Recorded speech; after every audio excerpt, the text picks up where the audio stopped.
It's not a bird, it's not a plane, it's Superhero Slate. It's a weekly podcast where we talk about everything that's great. Like movies, TV, superheroes. It's Superhero Slate. Oh, yeah. Hello, everyone, and welcome to Superhero Slate, the show where we run down the latest superhero entertainment news. We love TV, movies, and superheroes, so let's talk it all out. My name is Chris. My name is... Oh my gosh, it said it was a twist off. Hold on. I'm glad I came back up here. It said it. It says right here on it. God, come on. Come on. Oh. Well, I gotta rotate it, try a different approach. Okay, I got it. The thing is, when it doesn't really make any noise anymore. Yeah. But I'm Mike, by the way. Oh, yeah. And this week, Spider-Man tickets go on sale. Have been on sale, I guess. They've been on sale, and we got a trailer to talk about. We get Doomsday leaks in HD. People may remember last week we were talking about those Doomsday leaks. We got some of those images in high def. Shrek takes us out of a swamp. He wants us out of a swamp, Mike, for his next movie and more. I'm slightly disappointed, Chris. I was excited to try this on the show with you. This is a zero sugar cheer wine from a glass bottle. Okay. It was supposed to be twist off, but I'm glad I came prepared with some other way to open it. Positives, it is incredibly carbonated. This is like the most bubbly soda I've had maybe my entire life, but it's not quite hitting like a Diet Dr. Pepper would, or like a Dr. Pepper Zero, and they're kind of supposed to be in the same genus, family tree, evolutionary chain. It's not awful, but I just wish I would have grabbed a Dr. Pepper out of the fridge now. But here we are. Oh, here we are, and that's okay. I'll let you pass. You fudged the drink opening with the intro, but it's tomorrow's Father's Day, and I'm going to give you a big old pass on that because we're recording Saturday for Father's Day. So I can say whatever I want. All of my hot Shrek takes, they all get priority today. You have no hot Shrek takes. Nothing that no one has been said about Shrek in the past few years. I am, however, just refreshing my actual news website where I get stuff, and I actually have the full that Avengers footage we saw last week, but someone has put restore the Snyderverse. It's a watermark across the whole thing.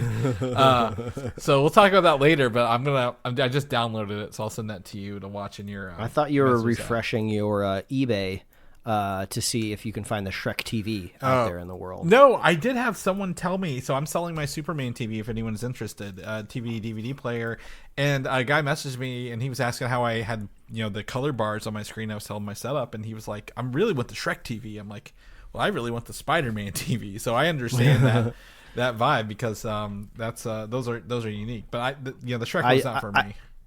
I didn't send it to you because the TV was ridiculously priced, but I did see a Spider-Man TV pop up on eBay.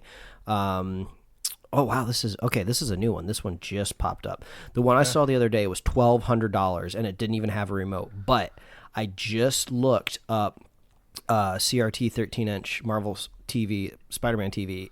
This is going to seem crazy, audience. $999, but it has both remotes. I've never even seen the second remote. Wow. Did you know it had a second remote? It's the regular shape one, right? It's a regular long one, isn't it? That goes. No, it's like there's like a Spider-Man hand, and then there's like this weird Oh shit! Nope. Has like an antenna on it. Like, what is this? My wife is out of town. Guess what I get to buy? Does this even go with the like? What is this other remote with the antenna on it? I don't understand what it is. I'm gonna have to look this up. You guys are experiencing this. Like, is it just a toy or? Well, I'm gonna zoom in a little bit. It's got a cord. Is that an antenna? Is it like a spider track? Can you find? Oh my God! Can you find the remote control with this like tracker? Is that what it does? Hold on. I have no idea. Nothing. Hand-shaped controller. The other controller, I don't know what it does, but turns on. So someone else also doesn't know. I have a strong feeling that this has nothing to do with the TV, and they're just like, well, it's all Spider-Man, right? Yeah. Oh, Chris. Okay, please. Okay, if you're really serious, what number in your head would you buy this TV for right now? Like if I sent you this link and you saw this number, what would you? I would say I would do half of this. I would do 500. I would feel comfortable with the TV being shipped that I don't know anything about. Okay, this is what I'd like you to do, Chris. Okay. I would like you to hit the make an offer button for that amount. And if it's accepted before the end of the show while we're recording, how crazy would that be? I thought you said you were going to buy it, so never mind. No. Episode 578 would go down in history as when Chris finally got his TV live on air. And who knows, the person selling this TV, maybe they're listening right now. Man. Otay Games 2. Hold on. You know what? I will do this. You gotta do it. I'm gonna regret this. It's episode 578. So guess what offer we're gonna be making? 578. We're boy mathing this. We are. Hold on. I gotta sign in. I mean, hate this. I hate this so much. But here we go. You're gonna sell that Superman TV, so we're already knocking off hundreds of dollars off this price to begin with. Yeah. And if it makes you feel any better, like they're not gonna accept this offer. They're not accepting 578. No. Yeah, no way. Like if the other one without the remote. Do you see the shipping? Holy shit! What is it? $162 for me. It's $77 for me because it's coming out of San Diego. Oh my god! Can you buy it? And I no. You know what? 578. I record a superhero podcast. I'm going to type a note in this. And today we're on episode 578. So I'd like to make an offer. Thank you. I love it. You're appealing to their humanity. You can't legally do this in the state of California anymore, but you used to be able, when you buy a home, you used to be able to put in like an offer letter to like appeal to their sensibilities. You can't do that anymore out here, but I like that's what you're doing right now. Just like, I can't edge out the person with more money, but if I appeal to their nerd side, that this is going to go to a good home. Yeah. Yep. All right. Hopefully this gets rejected or my wife's going to be so mad. She's out of town and, but that'll teach her. Yeah, can't leave Chris at home. No, not especially with Mike. So yeah. Anyway, okay. Well, that's we got that out of the way. Thank you for doing that. So let's go ahead. I'm going to talk about the bonus episode. So it feels weird for me because this is the third podcast I've recorded within 7 days, under 7 days. Because this week we had Tommy Gofton, the lead designer of Dragon Ball Z, the board game Saga, which is now a Kickstarter, come on the show with me and guest host Patrick. And we talked about how he designed the game. It's been 10 years in the making to get to a game. The game is under $100, has 12 boxes of Sagas inside, and ships in December. So, which is unheard of in a Kickstarter world, right? A lot of people, a lot of Kickstarters, you're like, okay, I'm going to fund this. Then once it's funded, we'll figure out the logistics and shipping. So you might have it in like a year or 2 years. So with this, we found out that it's been in the work for 10 years. It's gone through different publishers, IDW Games, Jasco Games. Now it's back to Pop Arts and Lynn Vander. So they actually had finalized 2 years ago, and they've essentially been doing licensing finalization for the last 2 years. So it's a really fun interview. Keep it about a nice little tight hour. We have a video of it as well on our YouTube channel. We actually did a video interview with him. So that's it's a fun episode. Mike, I backed this game immediately because I've been watching it. It's like one of those games like you. It's 4 players, so you always have 4 players. But one of the cool things about it is it doesn't really matter who you bring into the game because like there's like it's called a stamina and an energy bar, it's not stamina. What is it called in this one? I forget. Stress and health. Stress is health and then energy. So like you can just take off chunks of the bar as like if you're playing like Yamcha and or future Trunks in the Raditz saga. You can actually mix and match, and that makes it to me really fun. Like you're not stuck playing like the first battle is always Raditz versus Piccolo and Goku and Gohan. No, you can actually have a bunch of people mix and match throughout the whole thing. And it's got 12 little boxes, so you can pick a box, pick up and play it, or play through all of them in order, which is really cool as well. So it was fun to have him on there and just a guest on the episode kind of along the way. So. I love it. This is the least exciting thing about me, but I'm extremely interested in licensing overall. Mm-hmm. It's just this crazy thing because we live in a world right now where we live in a society. Nothing is more sacred than the IP, right? but companies just regularly like license it out to people for like just other people's hands to touch. And it was kind of crazy to hear you say that it took them like multiple years to kind of nail down the licensing while finishing the game. Because I would have just assumed all of those like, T's and I's are crossed and dotted, before they even kind of like hit the ground running. But I'm glad they were able to get the game out.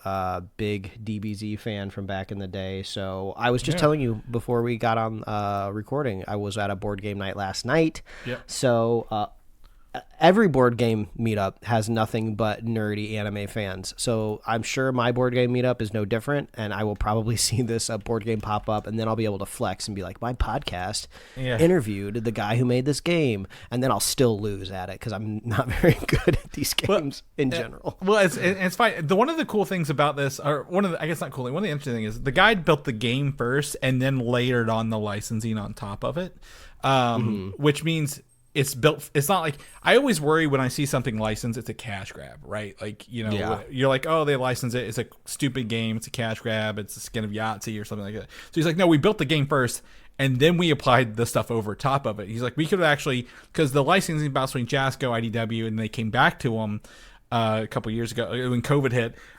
He was like, well, we were going to skin it like My Hero Academia or something else, right? Like, there's no real reason that it's Dragon Ball other than the fact that the licensor wanted to work with us. So to me, that's important because the guy was like, I've only seen the first, he's like, I've only seen it through the Saiyan saga. He's like, I haven't even seen the whole show. So none of this is like lore heavy, which is to me important in a board game. I don't need my wife to understand who Majin Buu is and the difference between Majin Buu, Evil Buu, and Kid Buu at the end of the day.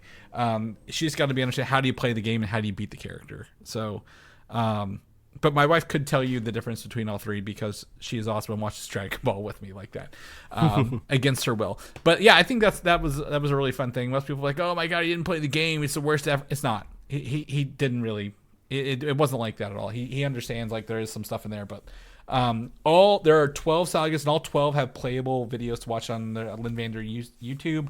So I've been watching those this week, past couple weeks, and it's been fun. So I'm excited for this to come out in December. Yeah, whenever we all gather around the Christmas tree in our Christmas pajamas with our hot cocoa on these cold days and beat the hell out of Napa on Saga 2. It's really what I'm hoping to do with the family. Also, this week, no spoilers, but I did see Toy Story 5. Mike, I don't think you've not had a chance to watch it yet, right? That's not I don't know. No, I mean, obviously a perfect type of film for kids and adults, but my kid cannot sit still for a film just yet. Mm-hmm. So this one will probably have to catch just parents at some point. Yeah, so we got to watch it.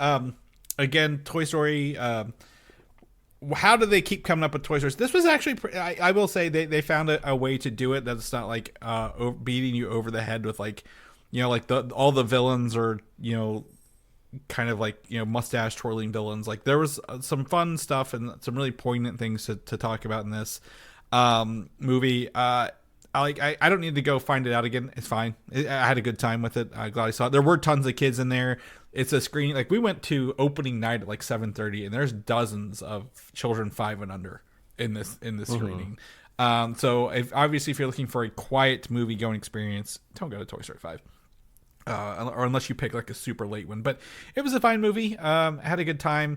One of the things which sucks about Toy Story, Mike, is that as it's been 30 years since the first one, longer than 31 years, is that most of the voice actors have passed on of the ancillary characters. So when you hear Mr. Potato Head or Slinky and it's just not quite the way you remember it, it's like it makes me feel sad for those people who have moved on, right? But it is fine. They did give them some quick references throughout this, but it is mostly a Jesse film with Buzz, Woody, and I will tell you, I think you'll love the army of Buzzes that came off that shipping crate that we've seen so many years ago. They were super fun. It's not even like a single one scene either. They are absolutely a very important part of the film. So, had a good time with that. Quick question for you. I've seen people out there ranking their favorite Toy Story movies, and I'm a fan of Toy Story 4. I mean, I understand how people think, oh, 3 was the perfect ending. They didn't need to make a 4th one. But I liked 4, so I have no problem with it. But some people are saying this 5th one is retroactively making them hate 4 even more. Like, there's even more reason for 4 to, like, not even exist or be around. And I got to imagine that's got to have something to do with Woody returning. But did that affect you at all? Do you like 4 anymore or any less after watching 5? I am so ambivalent about thinking about how this movie affects the other one. Like, I could give 2 shits, Mike, at the end of the day of how Toy Story 4 was. I always tease my wife that I think 2. She doesn't like 2 as much as the other ones for some reason, and I tell her 2's my favorite just to poke at her a little bit because it has Wayne Knight as the villain in that one. Dude, I mean, I don't know if it's just like an age thing, but like that movie came out at prime like toy store age. I loved going to the toy store at that age. So a whole movie that takes place like in the toy store, like, yes, please. I love that one. Oh, absolutely. I agree. I like 2. 2's fun. It kind of gave some what's it called? Like Buzz could do things other than just be the not the villain but the antagonist. I just like the original. Like, there's something about those original ones that just hit right. 3 came out in 2010, which is way too late for me. So I don't even have like hard feelings for 3 or 4. It was a fine time. I had a good time. I had not had to wait in line to get concessions for like 6 months or more at the movie theater. I think since Avatar, and this place was fucking packed, bro. Like the line was so far back. Every seat seemed to be filled. Like there were 5 screenings going on at once in the whole theater. So this movie is going to do numbers at the box office. And we'll talk about it later. I think this will eat into Supergirl a little bit. I think this movie will have those legs if as we talk about maybe it has wings to like Buzz Lightyear, but I think this will be a pretty big number at the box office here. Big win for Pixar and Disney at that. Let's go ahead and jump into our first topic here, Mike. I have this in here. This is kind of ancillary, but this is fun for both of us. Shrek 5. We got our first look at it with our second look, first teaser trailer, and it reunited the cast: Mike Myers, Cameron Diaz, Eddie Murphy for the sequel, and whoever voices the Gingerbread Man. I'm sure it's someone we don't know along the way, but it seems to be. What was cool about this, number one, the trailer opens with the original Shrek book drawings. I don't know if you've ever read the original Shrek book. Oh, yeah. We got it. He is creepy and weird looking. Yeah, so they open with that, and they say they're going to further away, which seems to be this another, like a, kind of like I would say the Chicago of Fairyland, if you will. It's kind of rough, They kind of have a poke that Olaf, do you want to date a snowman kind of thing. And it's just Shrek, Fiona, Donkey, and the 2 sons are trying to, I assume, find their daughter, because the daughter was the focus of the original teaser, right? Like voiced by Zendaya. Gotta assume that they're either trying to rescue her or she ran away from home or something like that. Yeah, so looks to be fun. I'll not lie, gave me a little chuckle. This seemed to be kind of Sister Act 2 back in the habit for me a little bit, but I don't know what to expect. It's been so long. Mike Myers is out doing Austin Powers Dr. Evil commercials again for T-Mobile. Is he on the up and up, or are we just clinging to straws of what used to be, Mike, with this?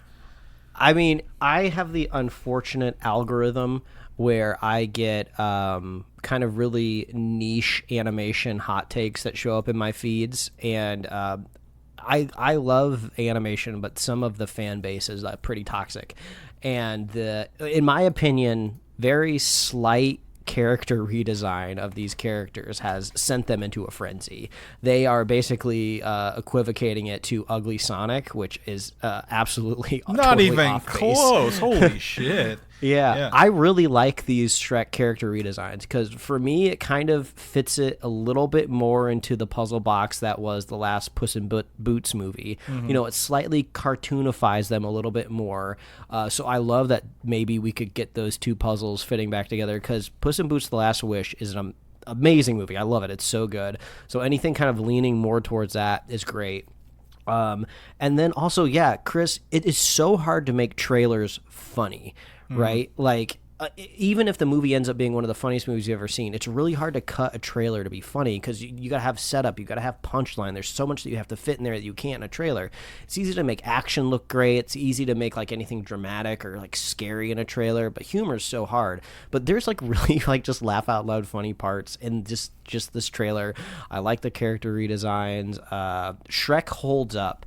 Like, just go back and rewatch Shrek, and then you will go, oh, yeah, these look terrifying and not a good way. Like, I would equivocate pretty much everything in the first Shrek movie looks like how Andy did in the first Toy Story movie. Like, everything is just kind of weird. Like, you know, they don't got the polygons right. The shaders are all off. The big jowls where his face was too boxy and his cheeks were too big, Yeah, so I'm all for this. I think we're like a year away from this. I really hope. I think DreamWorks is like putting their foot down. They're like, we're not changing anything at all. And I support you, DreamWorks. That's like the silliest thing. I mean, it's been 20-something years. I mean, and that was the second time they did that movie, right? The first Shrek was voiced mostly with Chris Farley as Shrek before he died, and then they had to come back and redo it. And, you know, obviously match Mike Myers and his the way he does things. So I think that's really silly to focus on that. And also, like, you know, they were doing like 480. Like, they weren't doing HD back in the 90s when they were building this. Like, they need to update things. They got to move things around. It shouldn't be one. It's also a fairy tale story. Who the fuck cares if it doesn't look right? No one sees a real ogre in real life, kind of thing, right? They can do this stuff. He also aged up. I don't know. I look way different older than I did when I was 30 years ago. Yeah, he's just getting a little short, little squat. And like, I think the most important thing to remember is the Shrek movies thrive on the jokes. You're just there for like the funny, all the iconic lines, the what's he compensating for, just the silly like parodies that they do with like the fairy tale world. Like the visuals have really never been the thing that you go to a Shrek movie for anyway. So I'm excited. I'm here for more Shrek. I know that they are I've seen like the aerial like drone helicopter footage that's over Epic Universe and Universal Studios. They're like, there's open spots down here. We got room for more stuff. And it would be really cool if they did a whole Shrek land, like somewhere like theme park wise. So if they're bringing Shrek back, they should be working on that. Yeah, absolutely. I mean, I think there's so much to do with this. And honestly, thankfully, the only spinoff they had was the Puss in Boots, and I think the second one, which was an awesome film. So, yeah, I just want to say we all should be thankful they haven't milked this cash cow in way worse ways until lately. So, we'll run with that. Moving on, Grand Theft Auto 6. We had a trailer to reveal cover art. I think there was also some gameplay trailer revealed, like the city, like a boat driving on the ocean and like city in the background. But the pre-orders for this start next week, June 25th, and the release is in November. I only bring this up because this is a video game franchise that has, you know, one of the few that have permeated beyond just video gamers. Like, everybody knows Grand Theft Auto, whether it's you pay hookers in the original one and then kill them to get the money back, or, you know, the likeness to, you know, some people in some of the games throughout the years, or just the popularity of San Andreas. So I just think it's awesome that, you know, we're here to get Grand Theft Auto 6 this November. I want to see, you know, obviously probably when they do the pre-orders there might be a bigger trailer to kind of tell more about the story. Because that's, you know, I'm just interested in that. But I also just looking to get in Grand Theft Auto Online and just wreak havoc with some buddies. I did see a post yesterday, which is very made me feel bad about myself, Mike, because Grand Theft Auto 5 released on Xbox 360 and PS3, and you can technically play them in 4:3 ratio because they released before HD widescreen was everywhere. So you can actually go play Grand Theft Auto 5, the current game of Grand Theft Auto, in 4:3 ratio still if you wanted to on those consoles. Are you going to get this? I don't know if you're a Grand Theft Auto person. I just know how, again, like I said, it permeates pop culture and references and everything. I don't know if this is up your alley or not, even. Peer pressure can definitely sway me for sure. But I think I've never bought a next gen, or I guess current gen game at like full max price. Aren't they like $70 now? Yeah, they can be 70. I think Nintendo tried to price their Switch 2 games at 80. I think non-digital ones were 80, physical ones, I think they had like the upcharge for owning the game in person. So they could be $70 or $80, but absolutely. Like, I'm absolutely certain an argument can be made that you will get your money's worth more than any other game, especially since the last one has been out for so long. But yeah, I don't think I'm going to be jumping on this day one. I'll be looking forward to the news, though. Like with pre-orders opening up, I'm really curious what just records they're going to break just on pre-order day, right? Yeah. You know, obviously the last one broke records like on the day it dropped, but I think pre-sales might even eclipse the total amount that the other one made, like on opening weekend. So I'm looking forward to tracking this like a blockbuster movie. Yeah, absolutely. And I think it'll be watch how much. I can't wait till November when we see how many people took off work that day to play the game as well. Like how much that's going to shut down things, if you will. Yeah, the lost productivity. Yeah. So I will probably be one of those. Not that I need to play it the first day. I'll just take the day off and casually get into it. But I look forward to jumping in that November. Twisted Metal, the TV shows, the gift it keeps on giving. Season 3 has added Mark Hamill as Pope Charlie Kane. And people might remember him from the games. He was a taxi driver in the Twisted Metal games. But in this one, he'll be the estranged father of Sweeth Tooth. So he might have been in the games. I don't know all the lore. But Mark Hamill coming to Twisted Metal's way more than I gave the show credit for, if I'm going to be honest at the end of the day. I didn't think they'd get a Season 3, let alone Luke Skywalker himself for this. Yeah, this is Peacock is the weirdest streaming service out there that exists right now. It's connected to like one of the most like powerful entertainment like verticals that exists on this planet, but nobody ever talks about it at all. So I'm always shocked anything over there is getting a third season. I don't know if it's just the licensing deals that they make on The Office that's just keeping them in the red. Yeah. But I guess congratulations, Twisted Metal. I couldn't get past the first episode, so it's interesting to see. I would like to see some clips. Chris, I actually haven't gotten around to talking to you about this, but there's been a couple tech reporting stories that have been going around the internet for the last couple of weeks talking about the clipping economy. And basically how people become fans of podcasts and have never listened to a full episode once because there's this whole infrastructure now of paying people to make clips of your show. Mm-hmm. So obviously there has to be like a video component to it, right? But the podcast itself will go on like a platform, like some sort of clipping website. And it's kind of like where like you put like a job up that says we'll pay X amount if you can get X number of views on a clip from this episode.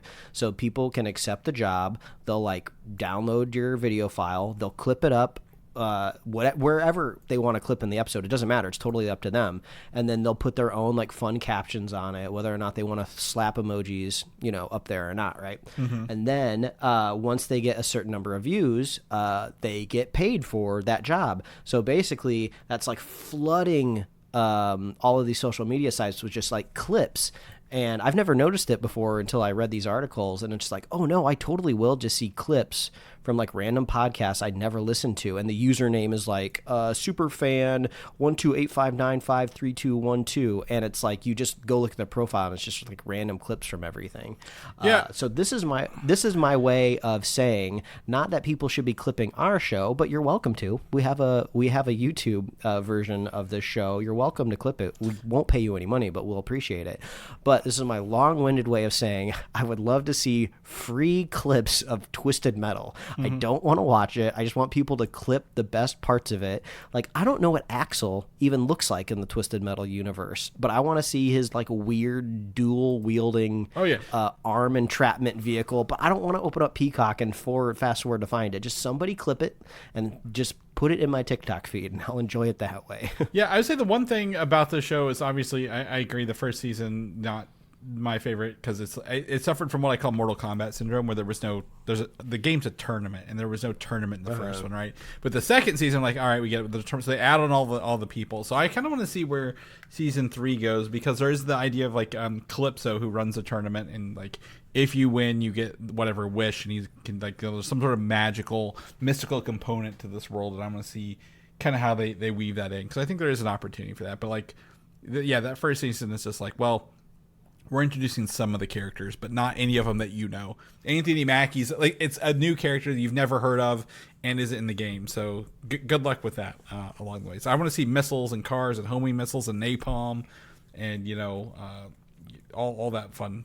Like you said, Axel and all those fun. Spectre, who shoots like ghost missiles and stuff like that. So let's see some of that. But I agree. I don't want to sit down and watch the show. Maybe there's like one of those best of clips things you can do on YouTube and just I should just find a recap. Find a recap of it. Yeah. Well, hopefully the recap has the best parts. But yes. The best of clips might be what you're looking for there too. Harry Potter and the TV series is coming out this December, and obviously they've agreed up for season 2. But they've confirmed this week they've added actor Peter Serafinowicz as Peeves, the cheeky ghost clown. Cheeky ghost known for causing trouble in the Hogwarts halls. I only put this in here because my wife is very much like, I don't want to give money to the Harry Potter world right now. And she's like, I feel like I'm going to have to watch this show. I'm like, well, thankfully I can just download it and we don't have to give any money to the people making it if we watch it downloaded. But this was like the one bit of news article that like changed her mind, because this character was never in the movie series, but he's largely, you know, in the books. They actually filmed some stuff for the original movie, but they didn't put it in because of timing.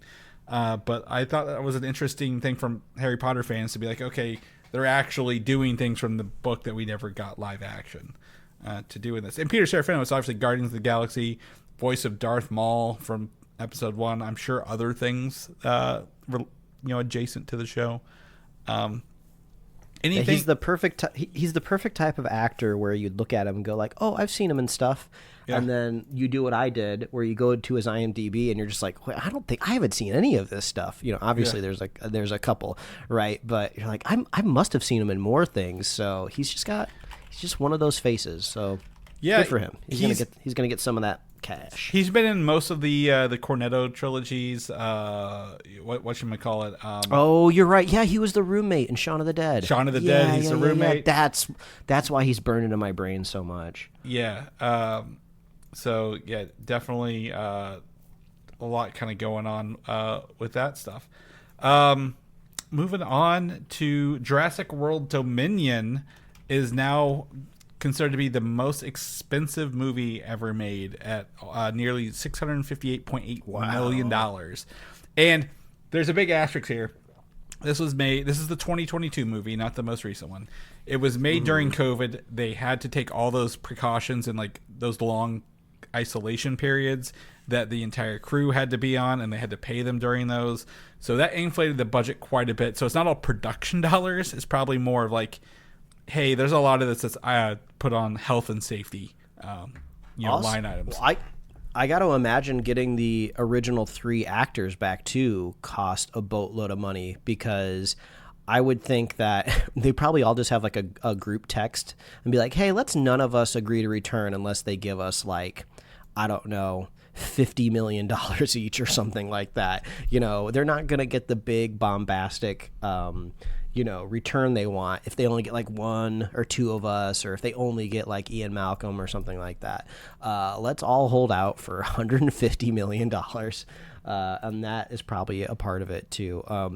It is really crazy to think about just looking at this dollar sign, because I would almost guarantee you that if they just made 6 $100 million Jurassic Park movies, they would have been just critically better, because at least 1 out of 6 of them would have been good, and probably even higher chance that you would have gotten a better spread. You would have had, you would have been able to give like 6 different directors, jobs, and maybe one of them really would have sparked and hit off, and they probably could have found like a really good direction out of one of those 6 to take the franchise. And instead, we just get this sloppy reboot with Scarlett Johansson that I did not like. Right. Again, this is not the reboot one, just so you know that. Like, I want to make sure. Yes, but I'm saying we could have strategized a better path from 6 $100 million movies than a one really bad $600 million movie. Yeah, absolutely. Well, this one made over $1 billion at the box office, so they're not too upset by it at the end of the day. But it was the record of the most expensive movie previously was The Force Awakens, which was all production cost rather than actually any health and safety items, because that was 2014 when they made that. So, which also made a bunch of money. So, there are some things we made for. I don't like. Again, I agree with you. I don't think they should all be tent poles. But obviously, if you spend some money on it, you're hopefully making that money back at the end of the day. And again, they're making more. Not necessarily good ones, but they are making more. So hopefully they get some of that. Maybe I don't think they're going to learn any. I don't think they're going to learn any lessons, Mike. I don't think the next Jurassic Park's going to be any better. So, hey, if this what was that dinosaur trailer we watched the other week? End of the neighborhood. End of Oak Street. That's right. If that just is really really good, maybe that could be a sign for Jurassic Park of just oh, we need to do better. We got some competition out there. Yeah, I don't know if that's a lesson they're going to take. Executives tend not to pull the right thing out of there, but that's fine. All right, let's get to some DC news. The Jimmy Olsen show that we've been talking about, rumored about, has officially been confirmed, and it's called American Villain according to the Writers Guild of America website. So the WGA, where they mention all the products, it's called American Villain, which is not a very interesting name for a project. Is that just a production name maybe? No, that's the name of the project itself, not the. I don't know. I don't think it is. I think that's the name that they're kind of leaning towards. Now, maybe they'll change it. Again, James Gunn is known to change his mind a couple times along the way. I don't know what he's doing with it. But Peter Safran confirmed that it is, in fact, a Gorilla Grodd and Jimmy Olsen project, which are two things I never thought I'd say in my life in the same sentence. He said, and I quote, "We've talked about the Gorilla Grodd show for HBO that will start shooting this year. That's big news, by the way. I probably shouldn't have said that." So it's one of those situations where they talk about things and realize they shouldn't, and then walk it back a little bit. But he didn't walk it back too much. It's just that was all we have on it. So if they're shooting this year, they probably have to have a name on it, right? Does the WGA take project names, or do they have to take actual final names? Yeah, I don't know. I mean, I'm sure usually you can bet on James Gunn to make something with some appeal to it, even though I feel sometimes have subtle beef with him. But it's funny how they're selecting projects over there. And I guess Peter Safran is also at play here too. They are making stuff like the MCU, year one, where they're acting like they don't have the rights to the good characters right now. And they're like, oh yeah, let's do Jimmy Olsen and Gorilla Grodd. It's really? That's who we're going. Oh, okay. Like I said, I'm sure we'll have a fun time. But wow, you have really access to literally any character at your disposal, and that's where we're starting. I just find it funny. Yeah. Well, it doesn't hurt that what's his name, Skylar Gisondo was pretty all right in the other. Yeah, I like him. Superman. He's a good actor. Yeah, and he had a good role. I mean, hopefully he's out wooing the ladies in this one as well, like he did in that movie. So we'll see if we get anything news. If it's filming this year, we'll probably get something. Maybe Comic-Con. This is a Comic-Con announcement for them. Yeah. DC probably could use that. So we'll keep you guys posted as we get closer to that. Clayface is getting some news. They're doing some screenings and some other stuff. The current run time's around 1 hour and 50 minutes, which is perfect. I think we don't need a long Clayface movie. Aaron Paul has also joined in a minor role. We don't know what he's playing yet, but he is confirmed to be in a minor role for this. But the people watching it have rumored to be saying, if they really actually watched it, that there's no other DCU cameos or Batman mentions in this movie. It is truly in the DCU, but standalone in nature. So that's good, right? We don't need it to have reference things that don't exist yet. If it's the third DCU movie, right? Is that fine? I don't know. I feel like I have a canned clip somewhere out there that we could just put on repeat, where my favorite part about superhero movies is the sandbox, right, where everyone gets to play together, and that's kind of what makes them special. So I don't know. I feel like sometimes they feel like it's like some sort of grand achievement that we found a way to make a Clayface movie without mentioning anything else that you're familiar with. And it's like, well, I don't think it's necessarily a bad thing.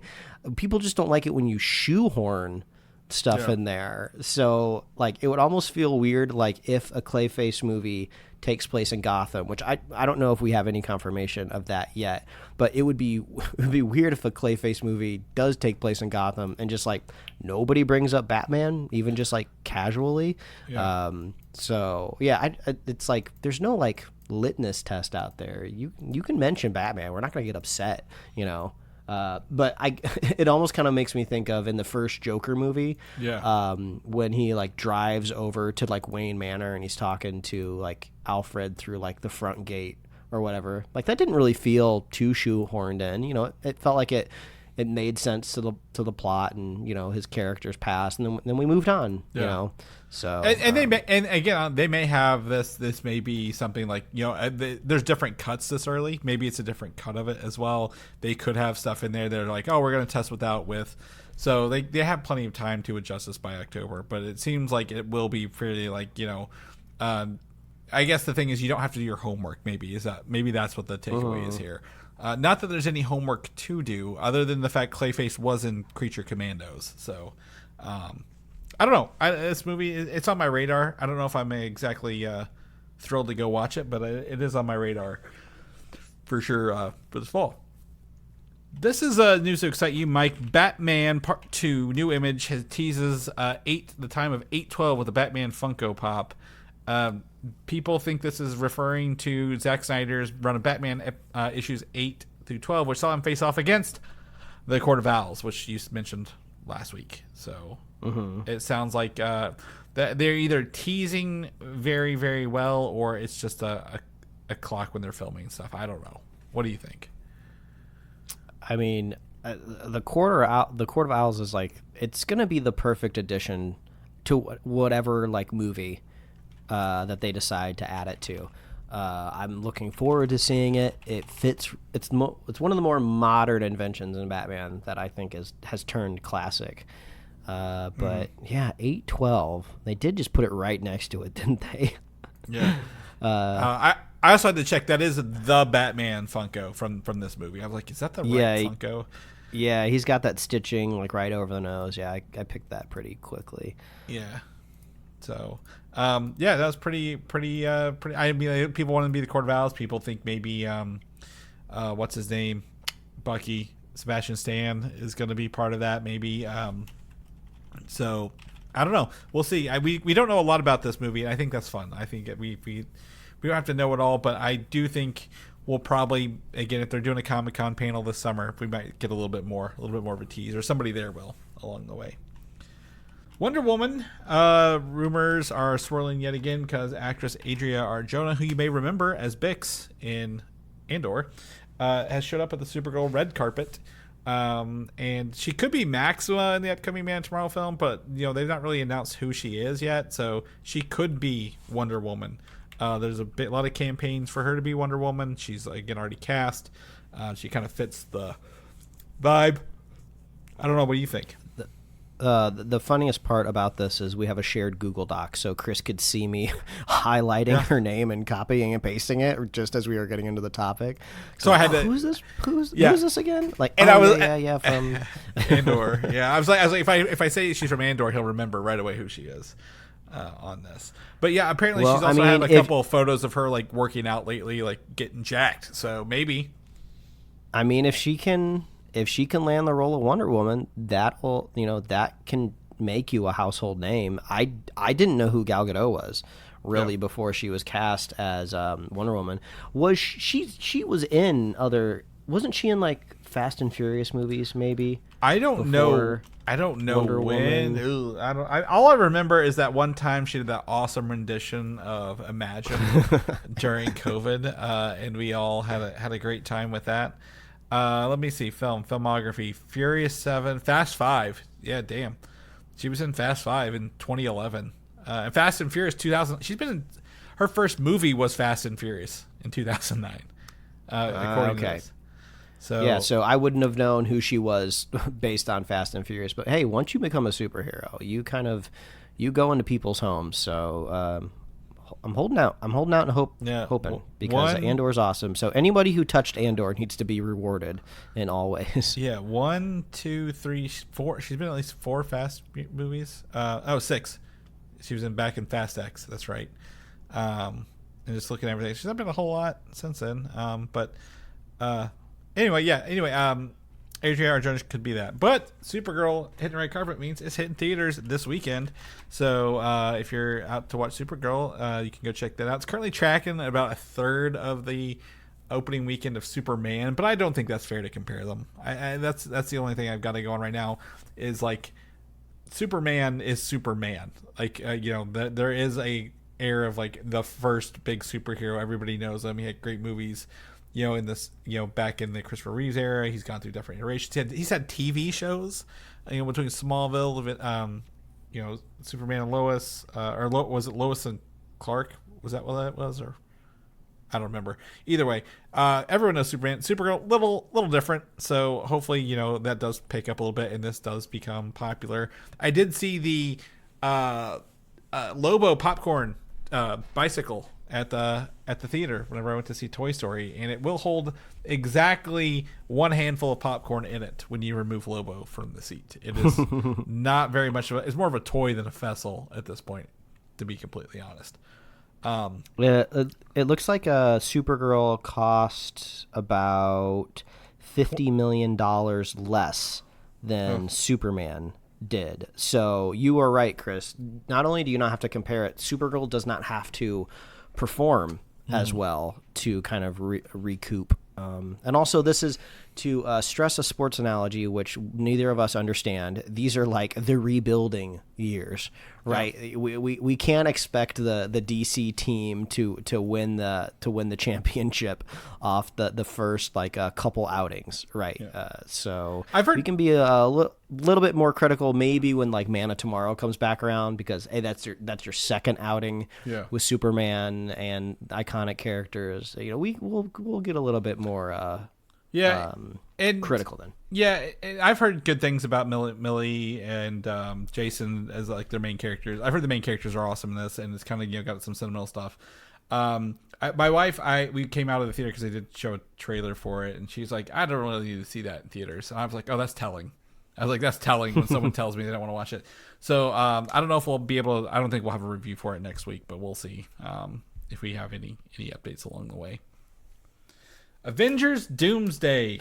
We had some leaks last week, and I'll tell you what, that leak has not been plugged, because I even got another set of videos right at the top of this show that I sent Mike. I'm on the Reddit where I found it. Some people are smoothing some images out with AI.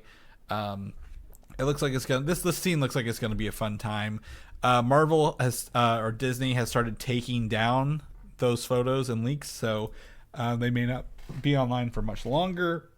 If you're listening to this on a Monday, they may already be gone. So I expect to see more of this kind of going forward. Mike, I sent the one to you with the Restore the Snyderverse right across the front of it there, which I think is hilarious. That just gets me going. There's no sound with this, but it is the same footage as last week, just higher def. It looks to be the scene maybe they showed. I think maybe they showed this at CinemaCon or something. It says do not duplicate, and I think it's a ILM, a watermark as well. So I don't know who filmed this off of their phone. And there's allegedly, I sent you a high def photo of the end there as well. Allegedly, Cyclops is saying to me, my X-Men in this, right behind the Restore the Snyderverse bar that someone has put in here. I don't think this is a spoiler. The scene may not even make the final movie, but it is fun to see some of this stuff a little bit. Yeah, to me, my X-Men, I feel like needs to be earned just as much as like Avengers Assemble. We talked about it last week of just like, oh, is really Cap is he just gonna say it again? They worked up like 3 phases of movies for him to say it once, and I don't think we've ever heard a live action Cyclops say it ever. Yeah. When he says it in the first season of X-Men 97, it's badass. Yeah. And also, there's an entire history of the X-Men in this 97 universe where you're like, yeah, this is badass. I think he says it after they fall out of like an exploding jet. It's the opening scene, right? Because that's where he uses his blast to like land himself down off his laser beam. Like, they're showing all their powers.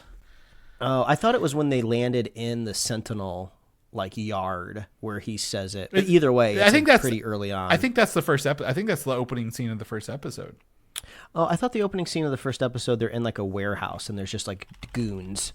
There's like goons and dudes in there. Maybe and it's that's probably when they. Yeah, it's well. I think we're both right. It's the first episode, but that's the first thing I remember about watching the new one. I was like, that scene's it. So it could be either one. Either way, I mean, if that's the case, we're getting like both catchphrases like side by side. Yeah. I got to imagine it's going to be hard to resist a Marvel quip right after both characters say their sideline. Like, who's going to say? Is it going to be Shang-Chi that's like, oh, why do they say this? Yeah. This is kind of weird and goofy. It's probably Mr. Fantastic because he doesn't have any. He wouldn't understand the Avengers or the X-Men. So if we think, we talked last week that we thought this footage might have been shown in like a convention in a space with maybe lots of people.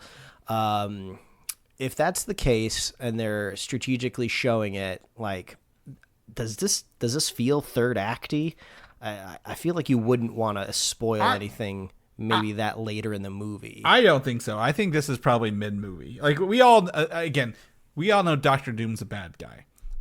We all know that there's at least 3 to 4 possible universes here on this one moment, right? X-Men, Fantastic Four, and Avengers, so at least 3. So I would think this is probably midpoint, if not maybe before midpoint. Like, when you're looking at, it's not the end of the second act, but like you don't want to like have too much action in the first half that overshadows the ends. I got it. You're giving me some clarity here. I think this is what happens. You're having Reed and the Fantastic Four shows up in like the Avengers universe, right? He's just like, hey, I'm getting some crazy scientific readings. There's like our universes are crashing. We need to go through some sort of dimensional portal. We need to go let this other world know that some crazy stuff is going to happen. They show up and they're just like, hey, these X-Men, they feel like they're like the heroes of this world. Mm-hmm. Let's go to the mansion, which I think this is the destruction that we saw like last year from like the drone footage. The sets, yeah. So they show up to the X mansion, right? They're just like, hey guys, there's something crazy here, and I got to imagine they don't trust each other like right away, because if they're kind of like maybe leaning towards like a Avengers versus X-Men, they're not going to make them all hunky dory right off the bat. Before you get there, yes, but we know that not Captain Marvel, wasn't Binary at the end of the Marvels was sent to this X-Men universe, so I think that might be the connector that brings them together. Maybe she has like some sort of like beacon, some sort of piece of tech on her where they can find her. Yeah. But I got to imagine they're at this mansion, and then just when things are getting heated, like all of a sudden, like Sentinels start hitting the ground. Dr. Doom shows up, and then maybe the whole reason Cyclops says "To me, my X-Men" is because Cap says his really awesome line of just "Avengers Assemble," and he's just like, "Oh crap, I got to rally my guys. I got to use my catchphrase," and then maybe that's kind of where the humor comes in there. All right, there you go. If you see this transpire on screen, I have some sort of clairvoyancy that I would like to monetize. I'm gonna push back. I don't think we're gonna get the Avengers portion in this scene. I don't think we'll get that. I think we'll just get the X-Men one, to be honest, because Steve Rogers, we don't know where he's coming from or what he's been doing. We just know he's got a kid and he looks, he's bearded. Chris, the best part though is if that joke transpires, you're not going to be able to get me out of your head. I'm going to be the first person you think about if that happens. Well, but I got to say, but also like he's there. So does Sam Wilson say Avengers Assemble because he's technically the lead of the Avengers, or does Yelena say it because she's in charge of the new Avengers? So do they say it 3 times before they get there? That's funny too. So now, okay, you get credit for that joke. If that joke happens, I'll think about you, and then Andy will look over at me during the movie and be like, "Why are you laughing more than just this joke warrants?" I'm like, "Oh, because Chris and I talked about it on June 20th, months ago." Exactly. So, yes, we have links to this stuff at the Reddit photo in here. The video is going to be online. I don't want to click on it in case they start taking stuff down officially. And I don't want to be tied to this when the show starts doing that. But you can head over to Reddit or just do a Google search. You'll find some of the stuff already along the way. And I don't know. I'm excited. I want to see this. I don't think it's an intentional leak. I'm excited to watch this. So it's getting me more hyped for this film, even though we've got some other stuff along the way to get there. So maybe this trailer releases with Spider-Man Brand New Day, which we'll talk about here at the end, or even San Diego Comic-Con, which I think we posited last week, right? This is the footage they're getting ready for San Diego. So we'll cross our fingers and see what's going on. X-Men in the MCU. We know what's coming. They've been talking about it for a while. The movie will enter pre-production in Q4 this year, which makes sense, right? If they want to land right after this. I think they also said Black Panther 3 will also enter pre-production. So my money's on 2028 getting Black Panther 3 and X-Men right out the door. Lee Sung-jim, who's worked with Jake Schreier on the X-Men stuff, kind of was doing some interviews. He said, how does he and Jake Schreier approach this movie? And he says, with the X-Men, Kevin Feige just wants to make a big swing and start anew and not be beholden to any of the movies that have come before. So it sounds like we're going to be getting new X-Men cast, no carryovers, no worries about like, oh, this is what they did in one of those 20 X-Men movies in one of the universes, and we got to worry about that line. They're going to start all over, and that is, to me, the best news I have out of this. I can't draw them on the other lines, but the fact they're like, yeah, we're just not going to worry about the history. You don't have to do your homework. This is our new X-Men going forward. Sounds awesome to me. What do you think?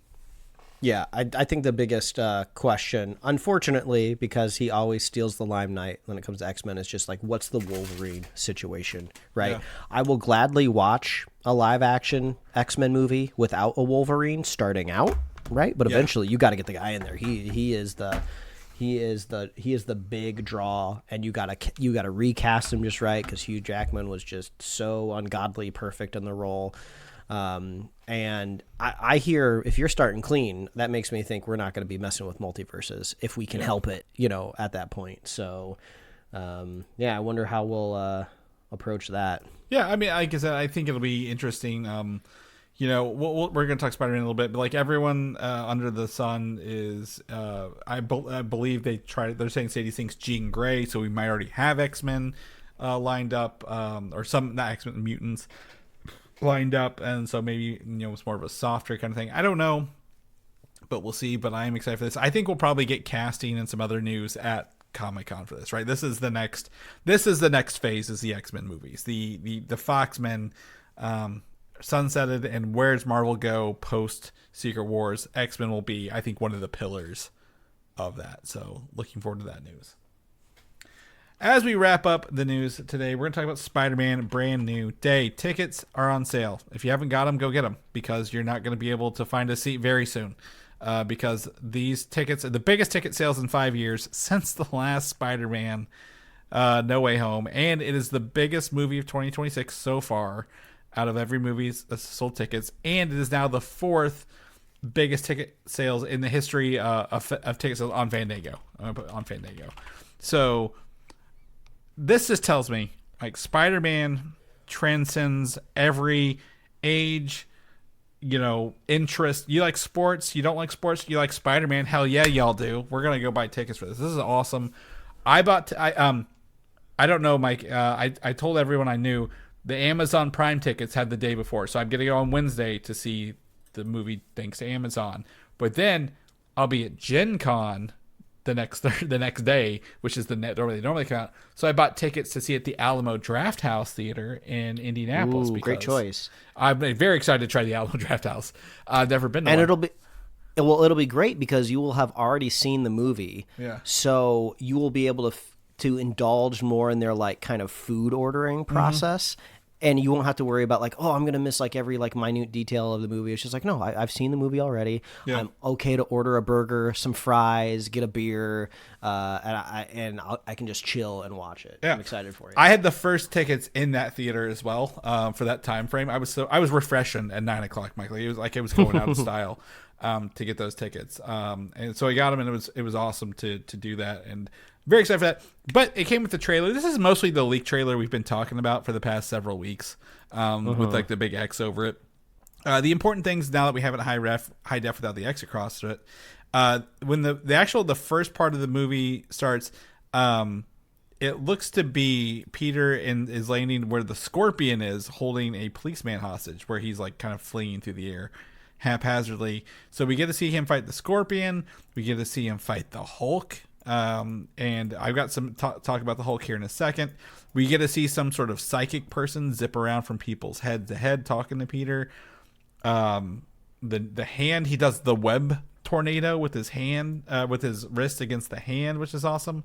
I don't know even how to start with this trailer, Mike. This is everything I want out of a Spider-Man movie. What are you thinking watching this? Like, well, I was correct in the sense of I had a feeling that this final ticket selling trailer was going to feature Hulk, which it does, and I know we want to talk about that, and we just should, because that's my biggest question currently. I can't tell if this Hulk is gray or not. It's really hard to tell, because I would assume that if they were going to introduce a new color of Hulk, right, they would put it like loud and out in front, and it would be undeniably gray. Right, but in all of the shots that I'm seeing, it's just you're in an interior. It's a low lit like skyscraper. There's lights flash. I can't really tell. Like sometimes he kind of looks green, sometimes he doesn't. Maybe it's just like a less vibrant green because it's kind of like a return to more of a savage Hulk. So I don't have my answers, but also I know you have more knowledge of what does a gray Hulk mean. So I would be kind of curious if the meaning of a gray Hulk even like fits with what we're seeing in the trailer. Yeah, so the gray Hulk was the original Hulk, and that was mostly just a printing thing, not necessarily an actual like color choice at the time. Gray was like easier to print with like the halftone dots, and then it became green later. So the gray just essentially means a more Neanderthalic, just pure rage monster. There's no banner, there's no conscience of Hulk in there. So there's two things. Number one, if you look at the trailer, he's kind of greeny if you look at it. And I've got the trailer pulled up, and I've also got one of their ARGs. So if anyone's isn't familiar with an ARG, it's what I forget the A stands for. It's a reality game. So it's essentially it's a Spidey tracker. Augmented reality. There's SpideyTracker.com. It is supposed to be ran by CEO Ned Leeds, who we know is Ned from this, and he's trying to figure out who Spider-Man is. So on this map, there's a bunch of Spidey sightings if you go into New York, and one of them up in Manhattan is a clip from all these are clips from the trailers. You see the Hulk falling out of a building. The trailer, he's kind of green, but on this, he's very much more gray, and Spider-Man's more red. So the red of the suit lines up, but the green of the Hulk doesn't line up. So this Hulk looks way more gray in the Spidey Tracker scene. And I've got the clip that someone else did the comparisons of the exact frames by frame in here. So it looks like it may be a green Hulk tease in the trailer because we know but a gray Hulk in here. People may know more of the quote-unquote gray Hulk. He was supposed to be in Age of Ultron, the Hulk that was controlled by Wanda. The Hulk is obviously very easily mind-controlled in the MCU, if you guys haven't figured that out. This is twice. Not as, if I had a nickel for every time, I'd have 2 nickels. But it's just a lot. But it's weird that it has happened twice. But the ragey, uncontrolled Hulk is more gray and just means he doesn't have the green hue to him, is essentially what we're boiling it down to at the end of the day. Hopefully that helps you. With that, I don't know. I love to see what it does in the trailer. He kind of, again, the trailer's kind of green. People still think there's him with somebody else fighting the hand ninjas in the trailers, despite everybody else saying no. He's taken MJ to Frank for protection. It looks fun. It looks like a good time. I don't know. I don't know. I'm not trying to read in this. I don't want to go in knowing everything, but I do think the big thing is about, is it 1 minute in, there's a big ripple from the middle. What's the middle island in New York? Is that as Alcatraz? No, not Alcatraz. I don't even. You can tell that we don't come from New York. Yeah, obviously we suck at this. Either way, maybe it's Governor's Island based on this map I'm looking at. Maybe it's Governor's Island. There's a big ripple, and then it's followed up by people literally being frozen in place along the way. So people think, I recognize a Jean Grey move when I see one. Yeah, but also there could be millions of other things. I guess dozens of other characters and abilities, not just Jean Grey. So I think real estate prices, the rents have to be plummeting in this version of New York, right? People are getting turned into shadow creatures. Yes, I was going to say you're getting mind controlled. Like, what is going on here? Like alien invasion in the first movie. So half the city blipped for a couple of years, right? Yeah. Like, geez. Yeah, it's wild. So you go to spideytracker.com, click around, see some stuff. It's fun when you're in New York. It's using little map stuff and little trailer clips. So yeah, just taking a look at that. He does seem to the Scorpion. We get to kind of see his suit a little bit in this. That's pretty fun to see the actual Scorpion outfit. With that, yeah. Anything else about the trailer? Anything with Spider-Man to bring up along the way? I mean, I feel like I have not seen any more details or hints when it comes to a Daredevil. Mm-hmm. They haven't really been doing any underground media campaigns to keep the Daredevil hype thumping through this release. So I feel like that leans more credence to he's not rescuing him from jail. It feels more like he is rescuing something else somewhere else. I don't know. Just curious how the hand just factors into this too, because It's been a while since we've seen them. But I mean, you can't go wrong with Spider. Like you said, you can't bet against a halfway decent James Gunn movie, and you definitely shouldn't be betting against Spider-Man when he comes to the theaters. I think the only thing else I have to say, Chris, was your offer accepted on the TV? It was not. I was counter offered very quickly. I've been sitting on. Oh, what were you countered? What did they counter with? So the listing is $999, and he has listed it. He's given me a counter for $899, $900 instead of $1,000. Hey, if we do this every week, you'll be offering him an additional $1 every week. At some point, you'll meet him in the middle. Right. Well, the hard part of this is I'm looking at other TVs. The Superman TV I have, I'm trying to list with remote is $1,200. I'm if I could just sell my Superman TV for some of this, I'd be, in sweet dreams over here. Maybe they'd be interested in a trade. Yeah. I mean, I don't know how you facilitate that with them. Be like, hey, I got a Superman. Yeah. Maybe you really like Superman. Yeah. And they someone selling the Mickey Mouse CRT with DVD player with no remote, and I have 3 remotes actually for mine for $700. So I could easily move some of my other stuff around and get this if I want to. But boy, do I live on a fine edge of that. We didn't talk about it earlier, but I bought a new 3D printer thing this week because it was on sale. I'm like, if I hadn't bought that, I'd be buying this TV right now. But that is being an adult. I don't have a kid, so no one can surprise me on Father's Day with the Marvel Spider-Man TV, Mike. So I'm gonna send this this counter offer to my wife and see if she how she reacts as well. Tune in next week. Got to stay subscribed because it's the only way you're going to find out if Chris gets this TV. Yeah. If, my Venmo is Valdan87 if anyone wants to contribute to me getting this. I don't believe in the micro what is it, loans that they do? What is it they call the micro financing? Oh yeah. Klarna. But boy, does this not have me be like, that Klarna stuff isn't too bad for if somebody just straight up sends you hundreds of dollars for this TV. I think it's time that we open up a Patreon. Yeah. I feel like that is support enough that the money is flowing. We can open up a Patreon with a tier of buying television. Actually, honestly, we could do that. If anyone's interested in a version without ads and would want, we can set up a Patreon to listen to the show without ads and do that way. We do ads. That money does go back towards our hosting that we cover every year. It's not enough to cover it on because we're still paying for it, but hopefully if you guys are interested, and if anyone's interested in an ad-free version at a small fee, we could look at doing Patreon for that. So let us know and we can set that up. But that's the show for today, Mike. I'm just I need to walk away from this TV. I need to go do something else. I appreciate you putting in front of my eyeballs, but if people want to know what you're up to, what you're doing, where can they find you at?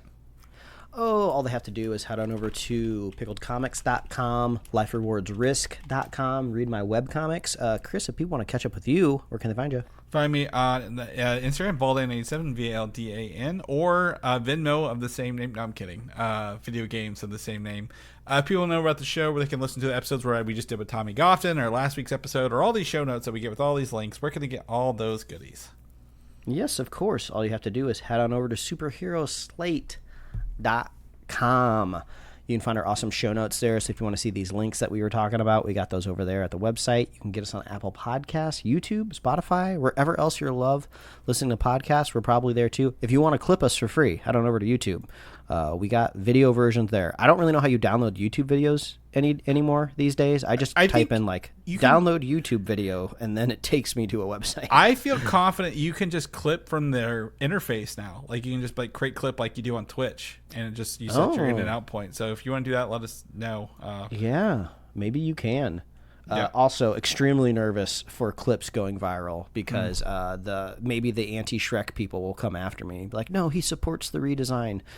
Get the pitchforks, just like in our first original movie that we love, and go to his swamp. That's okay, because there's no such thing as bad publicity for the podcast. If we can get more listeners, I'll take it. Yes, that's true. At my demise, you can visit superheroslate.com/store for merch, and we love our super fans. If you want to be a super fan of this fine show, all you have to do is share the show with a friend, share the show with a buddy, and we will be here every week, folks. That's right. Happy Father's Day to all the dads out there, and we'll see you next week. Bye.